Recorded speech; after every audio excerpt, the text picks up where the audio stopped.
گیا، نعمتیں بانٹتا جس سمت وہ ذیشان گیا، ساتھ ہی منشی رحمت کا قلم دان گیا، لے خبر جلد کے غیروں کی طرف دھیان گیا، میرے مولا میرے آقا تیرے قربان گیا، دل ہے وہ دل جو تیری یاد سے معمور رہا، سر ہے وہ سر جو تیرے قدموں پہ قربان گیا، آہ وہ آنکھ کے ناکام تمنا ہی رہی، ہائے وہ دل جو تیرے در سے پر ارمان گیا، اور انہیں جانا انہیں مانا نہ رکھا غیر سے کام، انہیں جانا انہیں مانا نہ رکھا غیر سے کام، للہ الحمد میں دنیا سے مسلمان گیا۔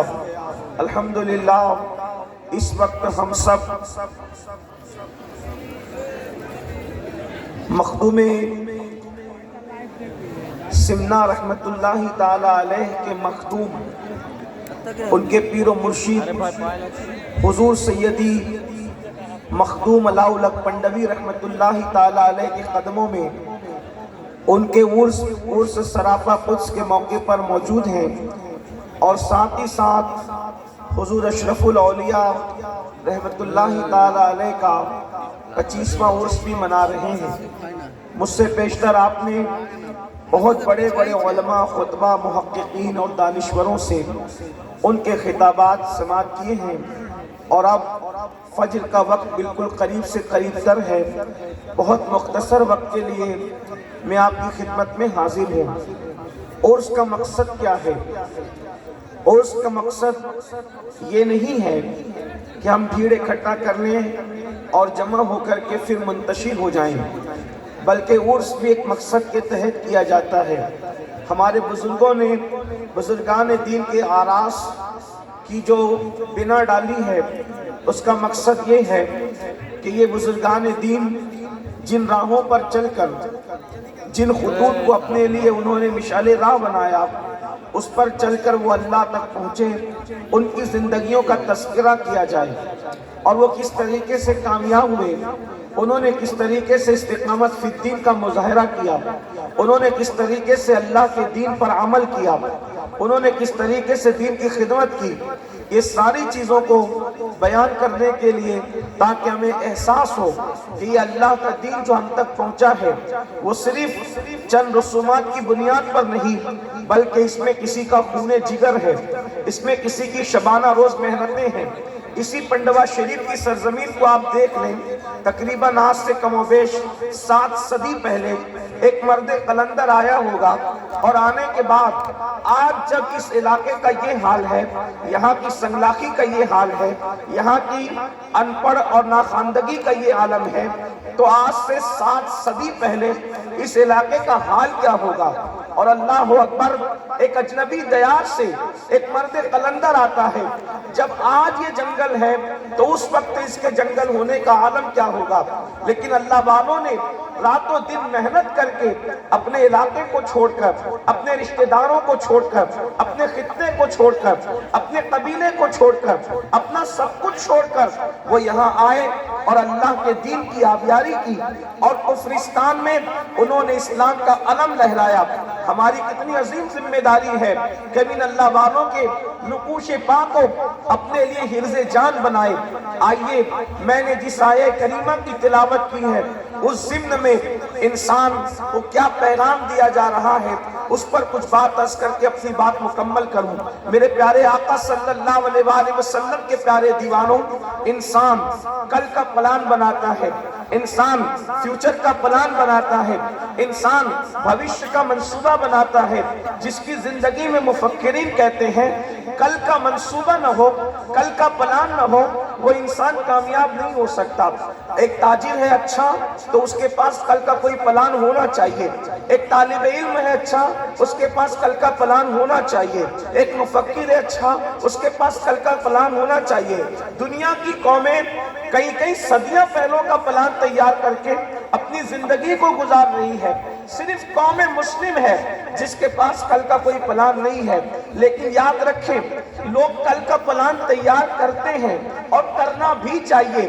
آج ایجوکیشن میں میرا یہ حال ہے, آنے والے کل میں کیسا ہونا چاہیے. آج تجارت اور مال میں میرا یہ حال ہے, آنے والے کل میں کیسا ہونا چاہیے. لیکن ایک بات آپ سے عرض کرنا چاہتا ہوں, کل کا پلان تیار کرنے والوں, فیوچر کا پلان تیار کرنے والوں, زندگی میں کل کبھی نہیں آتا. زندگی میں ہمیشہ کل آج بن کر کے آتا ہے. لیکن ایک کل ایسا ہے, ایک کل ایسا ہے جس کا آنا بالکل ضروری ہے, جس کا آنا یقینی ہے. کل کا سورج ہم دیکھیں گے یا نہیں دیکھیں گے اس کی کوئی گارنٹی نہیں ہے. لیکن ایک کل ایسا ہے جس کو سب دیکھیں گے, اس کا کسی کو انکار نہیں ہے. اور اس کل کی ہم نے کیا تیاری کی ہے. ہر کل کی تیاری کرنے والوں, ہم نے اس کل کی کیا تیاری کی ہے جس کل کا حال یہ ہے جس کے اندر ایک ماں اپنے بیٹے کے کام نہیں آئے گی, ایک باپ اپنے بیٹے سے دور بھاگے گا, ایک دوست اپنے دوست کا دشمن بن جائے گا, کوئی کسی کے کام نہیں آئے گا. وہ کون سا کل ہے؟ تو قرآن اس کل کے بارے میں کہتا ہے, یا ایھا الذین آمنوا اتقوا اللہ ولتنظر نفس ما قدمت لغد واتقوا اللہ ان اللہ خبیر بما تعملون. کہ اے ایمان والو اللہ سے ڈرو اور کل کے لیے کیا روانہ کر رہے ہو, کل کے لیے کیا بھیج رہے ہو, اس سلسلے میں غور کرو. اپنی جان کے لیے, اپنے نفس کے لیے تم نے کل کے لیے کیا عمل کیا, کیا روانہ کیا, اس سلسلے میں غور کرو. وہ کون سا کل ہے جس کی تیاری کا حکم قرآن دے رہا ہے؟ وہ کون سا کل ہے جس کے لیے اپنے نفس کی تیاری کے لیے قرآن ہمیں دعوت فکر دے رہا ہے؟ ہاں وہ وہی کل ہے جس کو میدان محشر کہتے ہیں, جس کو یوم حساب کہتے ہیں. میرے آقا علیہ السلام کے پیارے دیوانوں, اپنے کمروں کی اے سی میں آخرت کو بھولنے والوں, براحتوں کے اندر آخرت کو بھولنے والوں, کھانے پینے میں آخرت کو بھولنے والوں, زندگی کی رنگریلیوں میں آخرت کو بھولنے والوں, مجھے بتاؤ اس کل کے لیے ہم نے کیا تیاری کی ہے جس کے لیے قرآن کہہ رہا ہے کہ تم نے کل کے لیے اپنے نفس کے لیے کیا روانہ کیا. اللہ اکبر.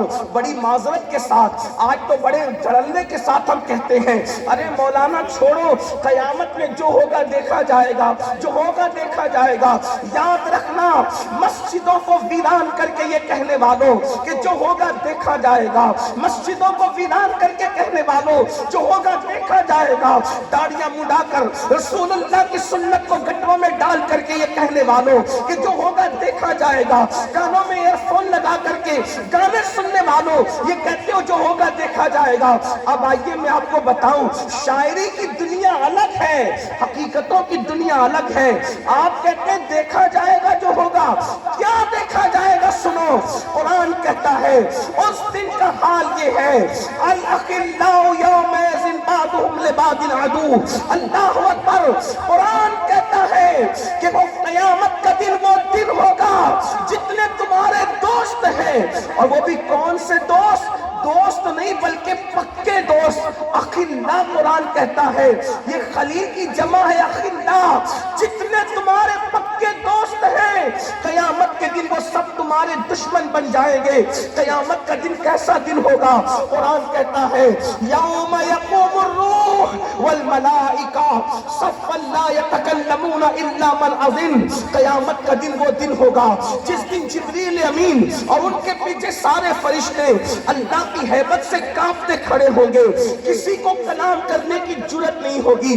آئیے وقت کی نزاکت کو دیکھتے ہوئے اپنے بھائیوں سے اور اپنی بہنوں سے اپنی گزارش کر کے اپنی گفتگو کو مکمل کر کے گزر جاؤں. میرے آقا صلی اللہ علیہ وآلہ وسلم کے دیوانوں, آج حال کیا ہے؟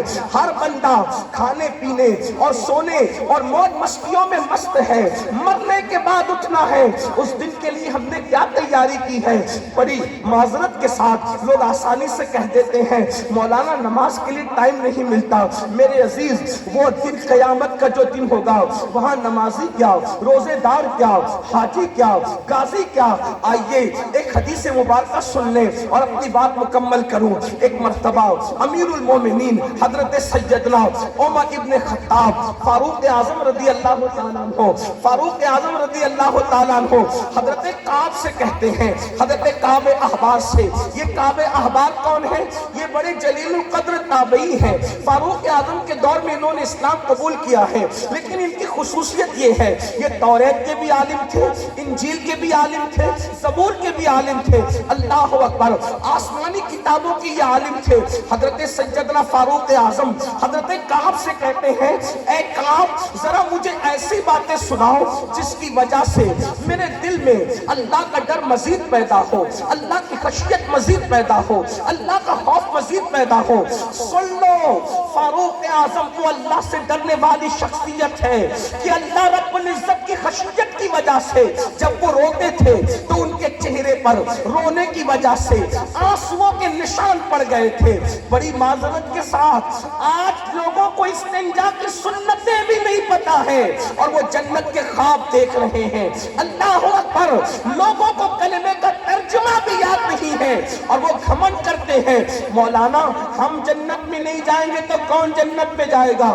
یاد رکھو جن کو رسول اللہ نے جنت کی بشارتیں دی ہے وہ قیامت کو یاد کر کے کیسے روتے ہیں۔ سیدنا صدیق اکبر، کون صدیق اکبر جن کے بارے میں پوری امت کے جمہور کا یہ عقیدہ ہے افضل البشر بعد الانبیاء بالتحقیق، جس کو رسول اللہ نے اپنی ظاہری حیات میں اپنے مصلی امامت میں کھڑا کیا، وہ ابو بکر صدیق جو صحابہ کا امام ہے، وہ صدیق اکبر کہتے ہیں کاش میری ماں نے مجھے انسان کی شکل میں پیدا نہ کیا ہوتا، میں کسی مومن کے سینے کا ایک بال ہوتا تاکہ قیامت کے دن اللہ کی بارگاہ میں حساب دینے سے بچ جاتا، قیامت کے دن اللہ کی بارگاہ میں جواب دینے سے بچ جاتا۔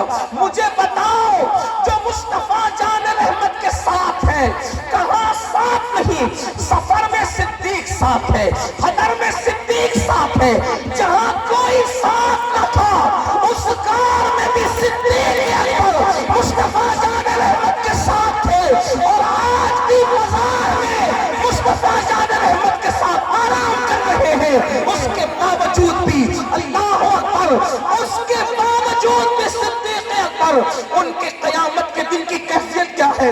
حضور محدث اعظم کے چوشوی رحمت اللہ علیہ صدیق اکبر کی شان بیان کرتے ہوئے کہتے ہیں مرتبہ حضرت صدیق کا یہ ہے سید اور فضیلت کے وہ جامع ہے نبوت کے سوا۔ وہ صدیق اکبر جو ہر فضیلت کے جامع ہے، وہ کہہ رہے ہیں، کون کہہ رہا ہے کاش میں کسی مومن کے سینے کا بال ہوتا تاکہ قیامت کے دن اللہ کی بارگاہ میں حساب سے بچ جاتا۔ میری قوم کے وہ جوان جن کے ہاتھوں میں شراب کے پیالے ہیں، جن کے ہاتھوں میں موبائل میں گندی فلمیں ہیں، جن کا حال یہ ہے کہ وہ کبھی سود کی شکل میں کبھی جوئے کی شکل میں حرام لقمے کو اپنے پیٹ میں ڈال رہے ہیں، آج وہ سوچ رہے ہم جنت میں جائیں گے کیونکہ ہم نے تو فلاں بزرگ کا دامن پکڑا اور فلاں بزرگ کا۔ سارے بزرگوں کے دامن بڑے قیمتی ہیں، لیکن ابو بکر صدیق نے اس بزرگ کا دامن پکڑا تھا جہاں پر ساری بزرگیاں ختم ہو جاتی ہیں۔ بعد از خدا بزرگ تو یہ قصہ مختصر، بعد از خدا بزرگ تو یہ قصہ مختصر۔ آپ غور کریں، تھوڑا سا نعرے کا بھی وقت بچا لیں، بڑی نوازش ہوگی، آپ کی توجہ چاہتا ہوں۔ 4 بجے سلام پڑھنے میں اس لیے مجھے اس کا خیال کرتے باتوں کو پوری کرنا ہے، توجہ فرمائیں۔ آپ سن رہی ہیں، آپ کی بڑی نوازش ہے، لیکن سنو اپنے بزرگوں کا خوف، اپنے بزرگوں کی خشیت، اپنے بزرگوں کی فکر آخرت۔ اللہ اکبر، اگر بزرگوں کے عرس میں بھی آ کر ہم آخرت کی فکر کے لیے تیار نہیں ہیں، بڑی معذرت کے ساتھ سر شام سے بیٹھے ہو، کتنے ہیں جو عشاء پڑھ کے آئے تھے اور کتنے ہیں جو جا کر فجر پڑھیں گے؟ آپ مجھے بتائیں، آپ مجھے بتائیں ہمارے بزرگوں کی تعلیمات کیا ہے؟ ہم نے اپنے بزرگوں کی تعلیمات کو فراموش کیا، پیر کا دامن تو پکڑا ہے لیکن پیر کا کردار نہیں پکڑا۔ یہاں پر حضور اشرف العلماء کے دیکھنے والے بیٹھے ہوئے ہیں، میں نے اپنے بڑوں سے، اپنے قائد، اپنے امیر سے اور انہی کے ساتھ حضور رئیس المفسرین سے سنا۔ حضور رئیس المفسرین ابھی بھی حیات ہے، فرماتے ہیں میں نے اپنی زندگی میں دو بزرگوں کو مسجد سے محبت کرتے دیکھا اور جماعت کی پابندی کے ساتھ نماز پڑھتے دیکھا۔ ان میں سے ایک حضور مفتی اعظم ہے اور دوسرے حضور اشرف العلماء کی ذات ہے۔ ہم نے اپنے بزرگوں کو کتنا آئیڈیل بنایا۔ یاد رکھنا، ہم جلسوں میں ہزاروں کی تعداد پر خوش نہیں ہیں، ہم شکر ضرور کرتے ہیں کہ قوم سننے کو آ رہی ہے، لیکن ہمارے دل ٹھنڈے نہیں ہوتے اس وقت تک کہ سننے کے لیے قوم جمع ہو رہی ہے مگر عمل کرنے کے لیے قوم جمع نہیں ہو رہی ہے۔ اس وقت تک ہمارے کلیجے ٹھنڈے نہیں ہوں گے جتنی تعداد میں سننے کے لیے آتے ہو، اتنی تعداد میں عمل کرنے کے لیے جب تک نہیں آؤ گے اس وقت تک انقلاب پاپا نہیں ہوگا۔ یہ قیامت کی نشانیوں میں سے ایک نشانی ہے، یہ قیامت کی نشانیوں میں سے ایک نشانی ہے۔ میرے آقا علیہ السلام نے فرمایا لوگ دین سننے تو آئیں گے، دین پر عمل کرنے نہیں آئیں گے۔ دین کی باتیں لوگ رسمی طور پہ کریں گے، رسمی طور پہ دین کی بات نہ کرو۔ اللہ کے بندو اپنی زندگیاں بدل کر کے جاؤ۔ ہمارے بزرگوں نے فرمایا، توجہ کریں، حضور علاؤلق پنڈوی رحمت اللہ تعالی علیہ جب کسی پہ نظر ڈال دیتے تھے تو وہ بدل جاتا تھا۔ یہی ہے، نظر ڈال دیتے تو وہ بدل جاتا تھا۔ اب سرکار علاؤلق پنڈوی کے عرس میں آ کر گھنٹوں کھڑے رہ کر اگر بدل کے نہیں جا رہے ہو تو مطلب یہ ہے کہ انہوں نے نظر نہیں ڈالی، اگر وہ نظر ڈال دیتے تو بدل جاتا۔ ان کی نظر میں وہی کمال ہے جو کل تھا وہ آج ہے۔ اس کا مطلب نظر ڈالی نہیں، کیوں؟ اس لیے کہ تو مزار پر تو آیا ہے لیکن تو مسجد نہیں جاتا، اس لیے ان کی نظر تجھ پہ نہیں پڑ رہی ہے، وہ تجھ پہ نظر نہیں ڈال رہے کرم کی۔ کیوں؟ کیونکہ جس سے رسول اللہ نظر پھیر لیں اس پر ولی اللہ کبھی کرم کی نظر نہیں ڈال سکتے۔ جس سے رسول اللہ نظر پھیر لے اللہ بھی اس سے نظر رحمت پھیر لیتا ہے۔ ولی اللہ تو دور کی بات ہے، جس سے رسول اللہ نظر پھیر لے اس سے اللہ بھی نظر رحمت پھیر لیتا ہے۔ اگر تم رسول اللہ کی نظر رحمت کے مستحق ہونا چاہتے ہو، میرے آقا فرماتے جو جان بوجھ کے نماز چھوڑ دے میں محمد اس سے بیزار ہوں۔ جس سے حضور بیزار ہو سرکار علاؤلق پنڈوی کیسے محبت کریں گے؟ 10 روپے کے نہیں 1000 روپے کے پھول چڑھا لو، حضور ناراض ہے تو وہ علاؤلق پنڈوی محبت نہیں کر سکتے۔ میرے جملے تلخ لگے تو معاف کرنا، پھول چڑھانے کے لیے منع کرنے نہیں آیا، میرا مسلک ہے۔ ہم زندہ ہیں تو پھول ہیں اور اندر جائیں تو بھی پھول ہیں، میں منع کرنے نہیں آیا لیکن یہ کہنے آیا ہوں پیر کے مزار پہ بعد میں پھول ڈالو، پہلے سجدہ کر کے رسول اللہ کی آنکھوں کو ٹھنڈک پہنچاؤ۔ یہ اپنا مسلک ہے، یہ اپنا مذہب ہے۔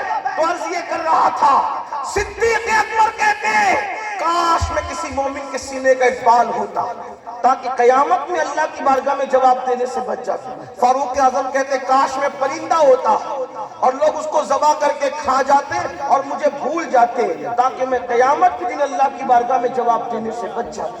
مولا کائنات سید السادات علی مرتضیٰ جس کے خاندان کی مثال کوئی لا سکتا ہے؟ اللہ کے رسول خود فرماتے میں اور علی، سرکار فرماتے اللہ کے رسول فرماتے کہ تم سب الگ الگ درختوں کی الگ الگ ٹہنی سے ہو، تنہا میں اور علی ایک درخت کی 2 ٹہنی کا نام ہے۔ جس علی کو رسول اللہ فرمائے کہ میں اور علی ایک درخت کی 2 شاخوں کی طرح ہے، 2 ٹہنیوں کی طرح ہے، وہ علی جو سید السادات، وہ علی جو خاتم الولایت، وہ علی جو قاسم جنت و جہنم، وہ علی جو قاسم شیر و شربت، وہ علی جن کے بارے میں قاضی ثناء اللہ پانی پتی تفسیر مظہری میں لکھتے ہیں کہ آدم علیہ السلام کے دور سے لے کر آج تک جو بھی ولی بنا ہے وہ علی کے فیضان سے ولی بنا۔ امام اہل سنت اسی لیے کہتے سلامی جس کے در کا ہر ولی ہے، سلامی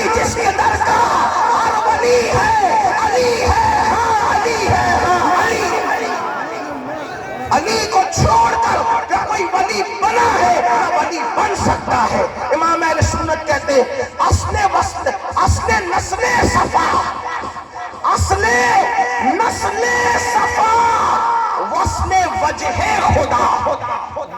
کوئی اس کی تشریح کرے، اصل محقق اصل و مفتی رضا الحق صاحب کی توجہ چاہتا ہوں، ماشاءاللہ بڑے عظیم محقق ہیں۔ اصل نسل صفا رسول اللہ کی نسل کی اصل علی ہے۔ توجہ کریں، حضور کی نسل کی اصل علی ہے۔ اس کا مطلب علی خاندان سے دور نہیں ہے، علی خاندان سے الگ نہیں ہے، نبی کی نسل کی اصل کو علی کہتے ہیں۔ آقا نے فرمایا سب کی نسل اس کی اپنی پشت میں ہے، میری نسل اللہ نے علی کی پشت میں اصل نسل صفا۔ اور دوسرا مرتبہ کیا بیان کیا؟ وصل وجہ خدا، یعنی کتنی بھی عبادتیں کر لے اگر دل میں علی کا بغض ہے تو خدا کا وصل نصیب نہیں ہو سکتا۔ علی کا بغض کتنی عبادتیں کر لے وصل نہیں نصیب ہو سکتا۔ کیسے ہوگا؟ جب تک علی کو نہ پکڑے۔ لیکن ایک بات اور واضح طور پہ بیان کر دوں، علی والا وہ نہیں، اہل منبر کی دعائیں، علی والا وہ نہیں جو صدیق اور فاروق کے لیے دل میں بغض رکھے کہ صرف علی علی کرے اور صدیق و فاروق اس کو ہضم نہ ہو، بلکہ جس کو صدیق و فاروق ہضم نہ ہو وہ سینہ دنیا میں خود کے ہاتھوں سے پٹنے کے قابل ہے اور قبر میں فرشتوں کے ہاتھوں سے پٹنے کے قابل ہے، جس میں صدیق و فاروق نہ ہو۔ لیکن وہ دل جس میں چار یاروں کی محبت ہے وہ سچا علی والا ہے۔ ہاں، ہم وہ علی والے ہیں کہ صدیق اکبر کو ہی مانتے ہیں، فاروق اعظم کو ہی مانتے ہیں، عثمان غنی کو ہی مانتے ہیں، مولا علی کو ہی مانتے ہیں، اور وہ بھی الگ ترتیب مانتے ہیں۔ جیسے خلافت الگ ترتیب مانتے ہیں ویسے فضیلت بھی الگ ترتیب مانتے ہیں۔ کچھ لوگ کہتے ہیں نہیں ہم لوگ سید ہیں تو ہم ایسا نہیں مان سکتے کیونکہ علی ہمارے باپ ہیں۔ میں نے کہا سیدوں کا عقیدہ تو پہلے ہی دن سے یہ ہے کہ علی باپ ضرور ہیں، مگر رسول اللہ نے جس کو جو مرتبے دیے ہیں ہم وہ ماننے کے پابند ہیں۔ آپ کہیں گے وہ کیسے؟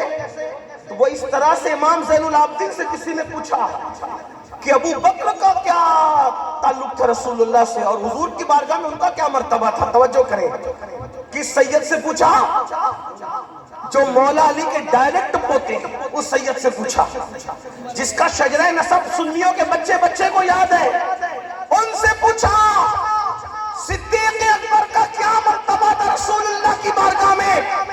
تو میرے امام سید سجاد زین العابدین پاک نے فرمایا پوچھنے والے تو پوچھتا ہے کہ ان کا کیا مرتبہ تھا حضور کی بارگاہ میں؟ ارے جو آج ہے وہی کل تھا، جو آج ہے وہی کل تھا۔ مطلب کیا؟ آج سب سے زیادہ قریب سو رہے ہیں، کل بھی سب سے زیادہ قریب تھے رسول اللہ کے، اور جو جتنا حضور سے قریب ہوگا وہ اتنے ہی مرتبے میں افضل ہوگا۔ یہ بات بھی آپ کو یاد رکھنا چاہیے۔ ہم ضرور علی علی کریں گے لیکن دل میں خلفائے راشدین کی محبت کے ساتھ، ان کی الفت کے ساتھ۔ تو بات یہ عرض کر رہا تھا وہ علی آدم علیہ السلام کے دور سے لے کے اب تک جو ولی بنے علی کی وجہ سے، یعنی علی پیدا ہونے سے پہلے ولی بناتے ہیں، یہ علی کا مرتبہ ہے۔ وہ علی جس کے بارے میں آقا نے فرمایا علی جس کو چٹھی دیں گے وہی پل صراط سے ثابت قدمی سے گزرے گا اور وہی جنت میں جائے گا، اور علی جس کو چٹھی نہیں دیں گے وہ کٹ کے گر جائے گا۔ لیکن وہ علی یہ مرتضیٰ کا حال بھی یہ تھا کہ رات کے آخری حصے میں آخرت کو یاد کر کے اپنی مغفرت کی دعا کرتے ہوئے ایسے روتے تھے، ایسے جیسے کسی کو سانپ ڈس لیتا ہے تو وہ کیسے تڑپتا ہے اور کیسے بلکتا ہے، ایسے تڑپ تڑپ کر علی مرتضیٰ اپنی داڑھی کو پکڑ کر اللہ کے خوف اور خشیت سے روتے تھے۔ جن کے بیٹے جنتی جوانوں کے سردار ہیں، جو خود ولیوں کے سردار ہیں، جو خاتم الولایت ہے، جن کی خاندان کے اندر امام مہدی پیدا ہوں گے، بلکہ یہ کہہ دوں جتنے ولی علی کی نسل میں پیدا ہوئے، خدا کی عزت کی قسم اتنے بڑے ولی کسی کی نسل میں پیدا نہیں ہوئے اور نہ پیدا ہو سکتے۔ وہ علی مرتضیٰ بھی رات کے آخری حصے میں اللہ کی خشیت سے روتے ہیں۔ ہمارا کیا حال ہے؟ ہم تو جمعہ کی 2 رکعت پڑھ کے ایسے بھاگ آتے ہیں مسجد سے جیسے اسکول کی چھٹی ہونے پر اسکول کے بچے بھاگتے ہیں، اور غرور اور گھمنڈ یہ ہم نہ جنت میں جائیں گے تو کون جائے گا۔ تو میں وہ روایت جو پڑھ رہا تھا اس کو مکمل کر کے بات پوری کرنا چاہتا ہوں کہ فاروق اعظم نے فرمایا، کعب ذرا کچھ ایسی بات سنا مجھے جس سے میرے دل میں اللہ کا خوف اور پیدا، اللہ کی خشیت اور پیدا۔ تو کیا بیان کیا کعب احبار نے؟ اب اس کو سنو اور بات پوری ہوتی ہے۔ کعب احبار کہتے ہیں امیر المومنین جب قیامت کا دن ہوگا، قیامت کا دن ہوگا، توجہ، اگر یہ روایت آپ نے یاد رکھ لی میرا آنا قبول ہے۔ ویسے الحمدللہ مجھے امید ہو چلی کہ میرا آنا تو قبول ہی ہے۔ ہاں میرا آنا اس لیے کہ میرے مخدوم کی بارگاہ میں آج جو حاضری ہوئی ہے، ایسا لگتا ہے کہ یقیناً میرا دامن گوہر مراد سے بھر گیا۔ الحمدللہ حضور قادری میاں مدظ اللہ العالی کے ساتھ، حضور نظام میاں صاحب کے ساتھ، اور سادات کرام اور بھی تھے، ہمارے بڑے بھائی یاسین باپو، ماشاءاللہ بڑی برکتیں نصیب ہوئی، اور آ کر ایسا لگا کہ ہم بہت دیر میں آئے۔ بچپنے سے آنے کی تمنا تھی لیکن بہت دیر میں۔ کچھ لوگ ایسے ہوتے ہیں جن کی فضیلت بیان کرنے کے لیے دفتر نہیں چاہیے ہوتے ہیں، جن کی فضیلت کے لیے ایک جملہ ہی سمجھنے کے لیے سمجھداروں کو کافی ہوتا ہے۔ کوئی پوچھے کہ علاؤ الحق پنڈوی کا مرتبہ کیا ہے، میں نے کہا جو مخدوم اشرف کا بھی مرشد ہو اس کے مرتبے کا اندازہ خود لگا لینا چاہیے، اور مخدوم اشرف خود مرشد گھرانے سے تعلق رکھتے تھے۔ علی مرتضیٰ سے لے کر کے ان کے والد تک کوئی ایسا نہ تھا جو مرشد نہ ہو، لیکن اتنی دنیا گھوم کر کے جس خالد ابن ولید کے شہزادے کے پاس آئے ہوں مخدوم اشرف، آخر یہاں کیا نہیں رہا ہوگا جب اشرف سمنہ جیسی ہستی یہاں آ کر کے رک گئی۔ اشرف سمنہ نے جس کے در کی جاروب کشی کی ہو، اس کے در کی اہمیت کا اندازہ تو لگائیں۔ سمجھداروں کے لیے اشارہ کافی ہوتا ہے، اشرف سمنہ جیسا مخدوم جس کا خادم بن کر کے آئے، اس علاؤ الحق پنڈوی کے مرتبے کا اندازہ کون لگا؟ لوگ اندازہ تو کریں نا اس چوکھٹ کا، اس چوکھٹ کا لوگ اندازہ کریں جہاں پر مخدوم اشرف جیسا خادم بن کر کے آ رہا ہے۔ کوئی غور تو کرے، کچھ ہستیاں ایسی ہوتی ہیں جن کے مرتبے پڑھنے کے لیے ایک جملہ کافی ہوتا ہے، جیسے لوگ کہتے ہیں خدیجۃ الکبریٰ کی فضیلت کیا ہے، میں نے کہا مخدومہ کائنات کی مخدومہ ہے، اس سے بڑھ کر کیا فضیلت ہوگی؟ مخدومہ کائنات کی مخدومہ سیدہ فاطمہ الزہرا کی مخدومہ کو خدیجۃ الکبریٰ کہتے ہیں۔ تو کچھ ہستیاں ہوتی ایسی ہیں جو سورج کی طرح خود چھپ کر ستاروں کو چمکاتی ہے، یہ ایسے لوگوں میں سے ہے جن کی چوکھٹ پر ہم آئے ہیں۔ یہاں آ کے بھی بدل کر نہ جاؤ تو ہم سے بڑا محروم کون ہو سکتا ہے، بڑا بدبخت کون ہو سکتا ہے؟ اور سن لو، اللہ کے رسول نے صحابہ سے کہا دعا کیا کرو کہ نہ بدبخت بنو نہ محروم بنو، دعا کرو نہ بدبخت بنو نہ محروم بنو۔ تو صحابہ نے پوچھا حضور بدبخت اور محروم کون ہے؟ تو میرے آقا نے فرمایا جو نماز چھوڑ دے وہ بدبخت بھی ہے وہ محروم بھی ہے، بدبخت اور محروم نہ بنو، یہاں آ کر کے نیک بختی اختیار کرو۔ ہمارے مخدوم صاحب مخدوم اشرف جہانگیر سمنانی فرماتے ہیں جو میری چوکھٹ پہ آئے گا وہ کبھی بدبخت نہیں ہو سکتا، تو جو مخدوم سمنہ کی چوکھٹ پہ چلا جائے وہ بدبخت نہیں ہو سکتا، تو یہ تو ان کے بھی مخدوم کی چوکھٹ ہے، یہاں آ کر کے کوئی بدبخت کیسے ہو سکتا ہے؟ اپنی بدبختی مٹاؤ۔ اور مخدوم پاک یہ بھی فرماتے ہیں فجر کی نماز میں سوتے پڑے رہنے والوں، مخدوم صاحب فرماتے ہیں کسی نفلی عبادت سے مجھے وہ مقام نہ ملا جو رات کے آخری پہر میں جاگ کر مجھے مقام ملا۔ رات کے آخری پہر میں جاگنا وہ مقام رکھتا ہے کہ کسی نفل عبادت سے فرماتے مجھے وہ مرتبہ نہیں ملا جو رات کے آخری حصے میں جگنے سے مرتبہ ملا۔ کاش ہم اپنے بزرگوں پہ توجہ کرتے۔ تو عرض کر رہا تھا کہ حضرت کعب احبار سے پوچھا، کعب ذرا ایسی باتیں سنا جس سے اللہ کا خوف میرے دل میں مزید پیدا۔ اب کعب کہتے ہیں امیر المومنین قیامت کا جب دن ہوگا، قیامت کا دن، اس حدیث کو یاد کر لینا، فرماتے ہیں قیامت کا جب دن ہوگا اس دن اللہ فرشتوں کو حکم دے گا کہ جہنم کو میدان محشر میں لاؤ۔ تو کعب احبار کہتے ہیں امیر المومنین جب فرشتے جہنم کو قیامت کے دن لائیں گے تو جہنم کے منہ میں 70,000 لگامیں ہوگی اور ہر ایک لگام پر 70,000 فرشتے ہوں گے جو جہنم کو کھینچ کر کے لائیں گے۔ جب جہنم کے شرارے اوپر بلند ہوں گے تو لوگوں کے سینے اللہ کے خوف سے جو ہے وہ اللہ رب العزت کے خوف سے بے چین ہو جائیں گے، لوگوں کے سینے سے ہوک اٹھے گی۔ جب دوسری مرتبہ شرارے بلند ہوں گے جہنم کے تو لوگوں کے دل ان کے حلق میں آ کر اٹک جائیں گے۔ اگر حلق میں لقمہ اٹک جائے تو کیا کیفیت ہوتی ہے؟ جہنم جب دوسری مرتبہ سانس لے گا اور اس کے شرارے بلند ہوں گے، یہ قیامت کے دن کا منظر ہے میرے بھائی، جس کے بارے میں ہم کہتے ہیں جو ہوگا دیکھا جائے گا، نپٹ لیں گے، دیکھ لیں گے، یہ ہوگا وہ ہوگا۔ یاد رکھیں یہ حدیث ہے، کعب احبار کہتے ہیں جب دوسری بار شرارے جہنم کے بلند ہوں گے تو لوگوں کے دل حلق میں اٹک جائیں گے۔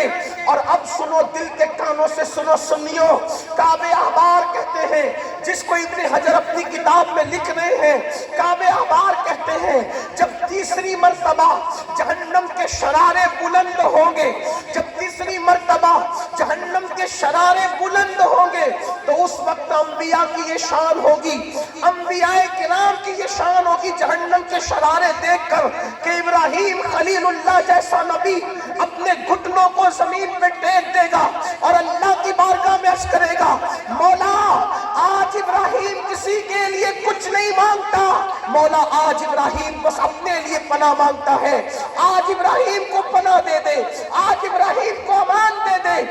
آپ بتائیں تو صحیح، مسجد بنانے والے کی بات نہیں کر رہا ہوں، جس نے کعبہ بنایا اس ابراہیم علیہ السلام کی یہ شان ہوگی، بکری اور بچڑے پر قربانی کرنے والے کی بات نہیں کر رہا ہوں، اللہ کی محبت میں جس نے اپنے اکلوتے بیٹے کی گردن پہ چھری رکھ دی اس ابراہیم خلیل اللہ کی یہ شان ہوگی، ابو الانبیاء، اللہ اکبر، نبیوں کے بابا، سید الانبیاء کے جد کریم ابراہیم علیہ السلام کی شان کعب احبار بیان کرتے ہیں کہ وہ اپنے گھٹنوں کو زمین پہ رکھ کے کہیں گے، اے اللہ آج ابراہیم کسی کے لیے کچھ نہیں مانگتا، آج ابراہیم اپنے لیے امان مانگتا ہے۔ آپ سے پوچھنا چاہتا ہوں اے میری قوم کے جوانوں، ابراہیم خلیل اللہ کی یہ شان ہوگی قیامت کے دن کہ وہ اپنے گھٹنوں کو زمین پہ رکھ کے کہیں گے آج میں صرف اپنے لیے امان مانگتا ہوں۔ تو بتاؤ وہ لوگ جو ہفتے ہفتے پر ناپاک پڑے رہتے ہیں ان کا قیامت کے دن کیا انجام ہوگا؟ جو تاش کے پتے کھیلتے ہیں ان کا قیامت کے دن کیا انجام ہوگا؟ جو عورتوں کو پاپ کی نظروں سے دیکھتے ہیں ان کا قیامت کے دن کیا انجام ہوگا؟ اسی پہ بس نہیں، کعب احبار کہتے ہیں امیر المومنین ایک طرف ابراہیم خلیل اللہ کی یہ شان ہوگی اور دوسری طرف حضرت موسیٰ کلیم اللہ جن سے اللہ نے کلام کیا، وہ اپنے گھٹنوں کو زمین پہ رکھ کر اللہ سے کریں گے، مولا آج تیرا موسیٰ جس کو تو نے شرف ہم کلامی عطا فرمایا آج کسی کے لیے کچھ نہیں مانگتا، آج موسیٰ کو امان عطا کر دے۔ موسیٰ اپنے لیے امان مانگتا ہے، مولا تو نے مجھے شرف ہم کلامی عطا کیا، وہ کلام کا کرنے کا شرف دیا۔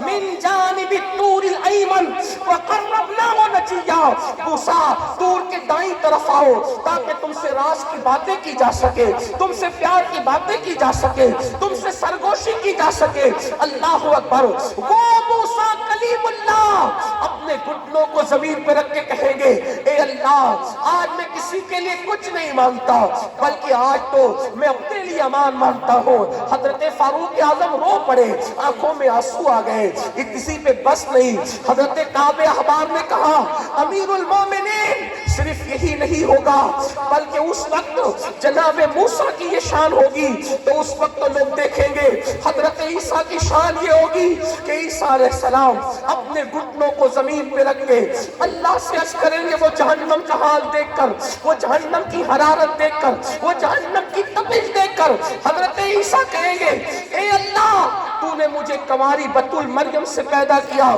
مولا آج میں اپنی ماں مریم کے لیے بھی کچھ نہیں مانگتا، آج میں مریم کے لیے بھی کچھ نہیں مانگتا مولا، آج تو عیسیٰ کو اپنی جان کی امان دے دے مولا، میں اپنے لیے امان مانگتا ہوں۔ مسلمانوں بتاؤ اس دن کے لیے کیا تیاری کی؟ یہی نا کہ فجر کی نماز میں سوتے پڑے ہو، ظہر اور عصر میں کاروبار میں مصروف ہو، مغرب اور عشاء میں بچوں میں مصروف ہو، بتاؤ کیا تیاری کی؟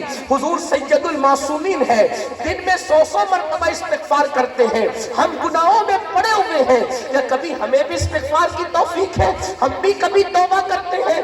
سن لو حضرت کعب احبار نے سیدنا فاروق اعظم سے کہا امیر المومنین جب جہنم لایا جائے گا بیل کے ناک کے ایک سوراخ کی اتنا، بیل کے ناک کے ایک سوراخ کے اتنا مشرق کی طرف سے جہنم کو کھولا جائے گا تو جتنے لوگ مغرب میں کھڑے ہوں گے ان سب کے بھیجے کھول کھول کر ان کے پیروں پہ گریں گے۔ یہ قیامت کے دن کا حال ہے۔ اور پھر کعب احبار کا تاریخی جملہ اس پر اپنی گفتگو مکمل کرتا ہوں۔ فاروق اعظم سے کعب احبار کہتے ہیں امیر المومنین اگر آپ قیامت کے دن 70 انبیاء کے برابر بھی عمل لے کر جائیں گے تو آپ اپنے عمل کو حقیر سمجھیں گے، جبکہ غیر نبی کسی نبی کے برابر عمل نہیں کر سکتا۔ یہ انتہائی مبالغہ آپ نے بتایا کہ وہاں عمل کی حیثیت کیا ہوگی۔ کیا فرمایا آپ؟ کہتے ہیں امیر المومنین اگر آپ 70 نبیوں کے برابر بھی عمل لے کر جائیں تو آپ اپنے عمل کو حقیر سمجھیں گے۔ جب 70 نبیوں کے برابر بھی بفرض محال وہاں عمل کو آدمی حقیر سمجھے تو جن کے پاس کوئی عمل ہی نہیں ہے، کوئی عمل نہیں، جمعہ کی 2 رکعت بھی ہے تو اس میں بھی پتہ نہیں کتنے خرافات کر کے جاتے، غسل بھی صحیح نہیں کرتے، وضو بھی نہیں سیکھتے، کمپیوٹر سیکھا، یہ سیکھا، وہ سیکھا، وہ سیکھا، کبھی نماز بھی سیکھی اور بڑی سادگی سے کہتے ہیں مولانا سب چلتا ہے، کیسے بھی پڑھو اللہ قبول کرتا ہے۔ اگر کیسے بھی پڑھو اللہ قبول کرتا ہے تو پھر اللہ اپنے محبوب کو کیوں بھیجتا؟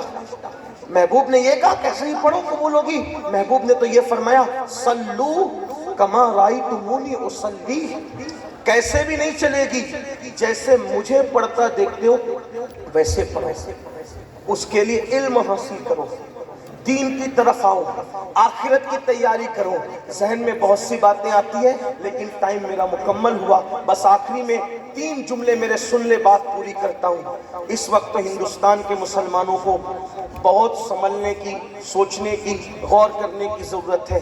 حالات نازک سے نازک تر ہو رہے ہیں، برادری کے نام پہ جھگڑا کرنے کا موقع نہیں، خطے قبیلے کے نام پہ جھگڑا کرنے کا موقع نہیں، فرقہ واریت کی بات کرنے کا موقع نہیں۔ اس وقت تو لوگوں کو چاہیے کہ سواد اعظم صحابہ اور اہل بیت کے عقیدے پہ پوری دنیا کے مسلمان متحد ہونے کی کوشش کریں، لیکن 3 باتوں پر مسلمان محنت کریں۔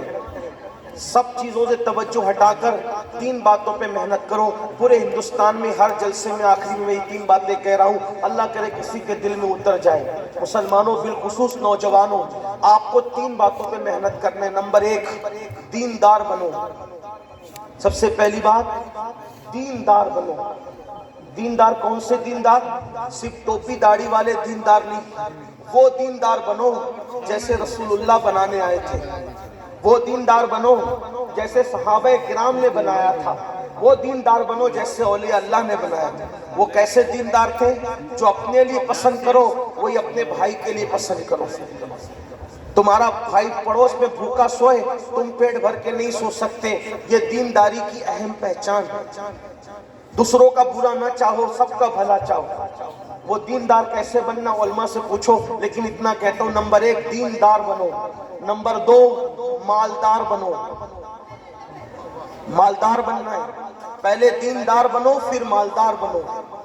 آپ کچھ لوگ آنے آپ کو سبق پڑھا دیا، نہیں مولانا ہمارے نبی تو بڑے غریب تھے، بڑے مفلس تھے اور وہ پیٹ پہ پتھر باندھتے تھے، یہ سب جھوٹ ہے۔ ہمارے نبی کوئی غریب نہیں تھے، کوئی مفلس نہیں تھے، بلکہ ہمارا عقیدہ یہ ہے، ہمارے نبی جتنے مالدار تھے ان سے پہلے اتنا بڑا مالدار دنیا میں کبھی نہیں آیا، اور نہ قیامت تک ان کے بعد اتنا بڑا مالدار کوئی آ سکتا ہے۔ آپ کہیں گے یہ خالص عقیدتیں نہیں، حقیقتیں ہیں۔ اس لیے کتنے وہ مالدار کیوں اتنے تھے پتہ ہے؟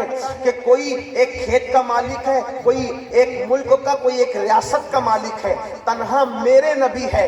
اللہ نے ان کو زمینوں کا بھی مالک بنایا، ان کو آسمانوں کا بھی مالک بنایا، ان کو جنت کا بھی مالک بنایا، ان کو ہر چیز کا مالک بنایا۔ اسی لیے امام اہل سنت کہتے ہیں خالق کل آپ کو مالک کل بنا دیا، دونوں جہاں آپ کے قبضہ و اختیار میں۔ ہمارے نبی سب سے زیادہ مالدار تھے۔ یہ تو بات ہو گئی عقیدت کی، لیکن بات آپ کو بتاؤں، حضور کی ظاہری زمینیں بھی مدینہ شریف میں بہت تھی، بہت زمینیں تھی حضور کی، اور لاکھوں کی منتھلی آمدنی تھی، مگر شان یہ تھی کہ صبح لاکھوں آتے اور شام آنے سے پہلے پہلے تقسیم ہو جاتے۔ ہمارے نبی غریب نہیں تھے، بہت مالدار تھے۔ آپ کو بھی مالدار بننا ہے۔ امام اعظم بھی مالدار تھے، صدیق اکبر بھی مالدار تھے، فاروق اعظم بھی مالدار تھے، امام حسن امام حسین بھی مالدار تھے۔ یہ علم والے موجود ہیں، ان کی موجودگی میں کہوں، بڑے سے بڑا آج فیکٹری کا مالک اگر کسی کے پاس کوئی بھکاری آئے تو کتنا دیتا ہے؟ اگر 500 دے گا نا، پیر کو بھی تو دکھا کے دیتا ہے، بھکاری کی بات جانے دو، پیر کو بھی دیتا ہے، تو سوچتا ہے کہ 4 مرید دیکھے کہ میں نے پیر کو 500 دیا۔ یہی ہے نا، بھکاری کو تو کوئی جلدی 500 دیتا بھی نہیں۔ اب آپ سے پوچھتا ہوں، امام حسن اور امام حسین کے پاس بھکاری آتے ہیں تو ایک ایک وقت میں امام حسن اور امام حسین 50,000 درہم لوگوں کو عطا کر دیتے ہیں۔ تو جو غریب لوگ ہوں گے وہ فقیروں کو 50,000 دیں گے، بلکہ اللہ کی قسم 50,000 دے کر ساتھ میں چٹھی لکھ کر بھی دیتے ہیں، معاف کرنا ابھی اتنا ہی ہے، اگر اور ہوتا تو اور عطا کر دیتے۔ ہمارے یہاں غریب کون ہے؟ سب تو مالدار لوگ۔ آپ بھی مالدار بنو، لیکن جوئے سے مت بننا، شراب کے دھندے سے مت بننا، سود کے دھندے سے مت بننا۔ موبائل کا استعمال کم کرو، فیس بک کا استعمال کم کرو، یوٹیوب کا استعمال کم کرو، وقت کا صحیح استعمال کر کے 8 گھنٹے کی بجائے 16 گھنٹے محنت کرو اور مالدار بنو۔ اللہ تمہیں ترقی دے گا۔ ان بزرگوں سے دعا لو، جو اندر ہے ان سے دعا لو، جو اوپر ہے ان سے دعا لو۔ اور دعا لینے کا طریقہ آپ کو بتاؤں، ہمارے مخدوم سرکار مخدوم اشرف جہانگیر سمنانی فرماتے ہیں، بزرگوں سے کچھ لینے جانا ہے، توجہ کرنا، توجہ ہے آپ کی؟ فرماتے ہیں بزرگوں سے کچھ لینے جانا ہے، تو جب بھی بزرگوں سے ملنے جاؤ تو خالی ہاتھ نہ جایا کرو۔ جو خالی ہاتھ نہیں جاتا وہ خالی ہاتھ واپس بھی نہیں آتا۔ اس لیے زمین کے اوپر ہے بزرگ تو بھی خالی ہاتھ نہ جاؤ، زمین کے اندر ہے تو بھی خالی ہاتھ نہ، کچھ نہ کچھ ان کے لیے لے کر کے جاؤ۔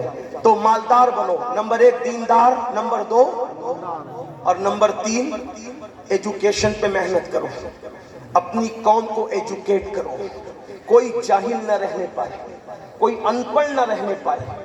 بڑی معذرت کے ساتھ اپنی مسجد کا مینار 2 کروڑ کا بنانے کی بجائے 1 لاکھ کا بناؤ، اور باقی کی رقم اپنی قوم کی تعلیم پہ خرچ کرو۔ اللہ کے رسول علیہ السلام اچھی عمارتیں بنانے نہیں آئے تھے، حضور اچھے انسان بنانے آئے تھے۔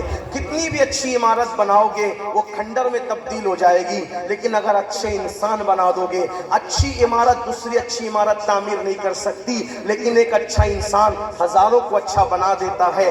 صفہ کے چبوترے پہ بیٹھ کر حضور نے صدیق کو ایسا ڈھالا تھا، فاروق اعظم کو ایسا ڈھالا تھا، عثمان غنی کو ایسا بنایا تھا، مولا علی کو، سعد کو، سعید کو، طلحہ کو، زبیر کو، ابو عبیدہ کو، خالد ابن ولید کو کیسا بنایا تھا کہ ان ایک ایک کو دیکھ کر کے ہزاروں کی زندگیاں بدل گئی۔ آپ نہیں دیکھتے یہاں الحضرت علاؤلک پنڈوی کی کون سی اچھی عمارت ہے؟ مجھے پورے پنڈوا میں بتا دو، ہے کوئی ایسی عمارت؟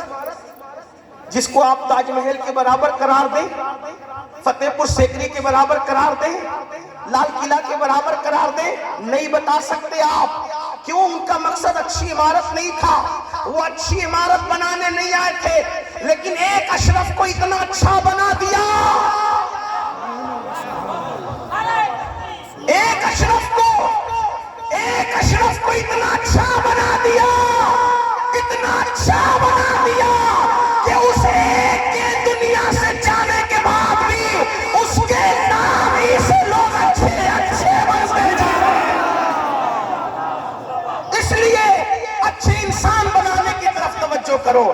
دیکھو اچھے انسان اور اچھی عمارت میں فرق کیا ہے۔ تاج محل اچھی عمارت ہے، لیکن اس کا فائدہ قوم کو کیا ہے؟ شاہ جہاں نے اچھی عمارت بنائی، اس کا فائدہ قوم کو کیا ہے؟ علاؤلق پنڈوی نے اچھا انسان بنایا، اس کا فائدہ دیکھ لو۔ یہ چمکتے ہوئے چہرے کیا اشرف کا فیضان نہیں؟ یہ محفل کی چمک کیا سرکار اشرف کا فیضان نہیں؟ کیا دنیا کے شرق غرب میں اللہ اکبر جو سنیت کا اللہ اللہ سکہ چل رہا ہے، کیا اس میں مخدومی فیضان کی کرنیں نہیں؟ یاد رکھیں اچھے انسان بنانے کی یہ اہمیت ہے۔ تو میری گزارش ہے مسجدوں کے میناروں کو اونچا بنانے والوں، اپنی قوم کے علمی معیار کو اونچا کرنے کی کوشش کرو۔ شادی کی فضول خرچے کم کرو، جلسوں کی فضول خرچے کم کرو، اللہ اکبر، اور بھی رسومات کا خاتمہ کرو۔ آخری میں یہ بھی کہہ دوں، اپنے پیر کے مزار پر 1,00,000 کی چادر ڈالنے کی بجائے 1,000 کی چادر ڈال کر 99,000 روپے بچا کر اپنے پیر کے ایصال ثواب کے لیے تعلیم کے نام پہ خرچ کر دو، اس لیے کہ ہمارا پیر 1,00,000 کی چادر سے اتنا خوش نہیں ہوگا جتنا 99,000 روپیہ تم تعلیم کے نام پہ ان کے نام سے خرچ کرو گے۔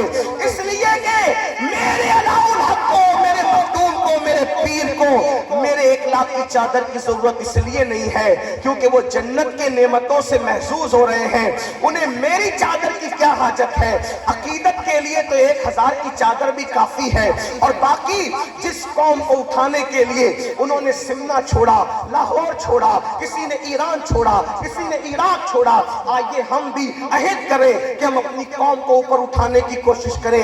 دیندار بنو، مالدار بنو، ایجوکیشن پر محنت کرو۔ میں حضور قادری میاں کو اور مخدوم اشرف مشن پنڈوا والوں کو مبارکباد پیش کرتا ہوں کہ اس جنگل کے اندر اتنی خوبصورت عمارت انہوں نے بنائی، اور ماشاءاللہ درجنوں بچوں کی فراغت آج ہو رہی ہے۔ اسی طریقے سے میں سرکار اخی سراج آئینہ ہند کی بارگاہ میں، مخدوم صاحب کے مخدوم کے مرشد کی بارگاہ میں گیا تو میں نے وہاں بھی دیکھا انگلش اسکول کا قیام ہو رہا ہے، ادارے قائم ہو رہے ہیں۔ میری گزارش ہے رسومات پر پیسہ خرچ کرنے کی بجائے تعلیمات پر پیسہ خرچ کرنے کی کوشش کرو، تاکہ ہم اپنی قوم کو منظم کر کے آگے بڑھا سکیں۔ کیونکہ میرے آقا علیہ السلام نے فرمایا، جس نے اس حالت میں صبح کی کہ میری امت کی بھلائی کا کوئی منصوبہ نہیں بنایا، فلیسا منا، وہ میری سوسائٹی کا ممبر نہیں ہے۔ کاش ایسا ہوتا کہ ہم جتنے پیروں کے ماننے والے ہیں، ہم اپنے پیروں کے نام سے کالجز بناتے، یونیورسٹیاں بناتے، بڑے بڑے ادارے بناتے۔ یاد رکھیے گنبدوں کی تعمیر کے ساتھ ساتھ ہمیں چاہیے کہ ہم اداروں کی تعمیر کے لیے کمر کس لیں، تاکہ ہماری آنے والی نسلیں علم کے زیور سے ایسی آراستہ ہو جائے کہ جدھر رخ کریں ادھر انقلاب پیدا ہو۔ لوگ کہتے ہیں ہم اس لیے نہیں پڑھاتے کہ نوکری نہیں ملتی۔ میرے بھائی، ہم نوکری کے لیے نہیں پڑھاتے، ہم اپنے بچوں کو اچھا انسان بنانے کے لیے پڑھاتے ہیں۔ ان پڑھ کا بولنا اور پڑھے لکھے کے بولنے میں فرق ہے، ان پڑھ کے اٹھنے بیٹھنے میں، پڑھے لکھے کے اٹھنے بیٹھنے میں فرق ہے، ان پڑھ کی تجارت کرنے میں، پڑھے لکھے کے تجارت کرنے میں فرق ہے۔ اس لیے اپنے بچوں کو اس لیے پڑھاؤ کہ وہ لوگ جو ہیں وہ اعلیٰ تعلیم حاصل کر کے اچھے انسان بنے۔ آدھی روٹی کھانا پڑے تو آدھی روٹی کھاؤ۔ ہمارے ماہرہ کے مشائخ نے نعرہ دیا، آدھی روٹی کھائیں گے، بچوں کو پڑھائیں گے۔ اگر آدھی روٹی کھانا پڑے تو آدھی روٹی کھاؤ، لیکن اپنے بچوں کو ضرور پڑھاؤ۔ یہ چند معروضات تھے جسے میں نے اپنے درد دل کو آپ کے دلوں کی چوکھٹ پہ پیش کیا، اس امید کے ساتھ کہ اللہ تعالی ہم سب کو عمل کی توفیق عطا عطا کرے. گفتگو کے درمیان اگر کوئی غلطی ہو اللہ تعالیٰ اپنے حبیب صلی اللہ علیہ وآلہ وسلم کے صدقہ و طفیل معاف فرمائے. استغفر اللہ ربی من کل ذنب واتوب الیہ وما علینا الا البلاغ. السلام علیکم ورحمۃ اللہ وبرکاتہ.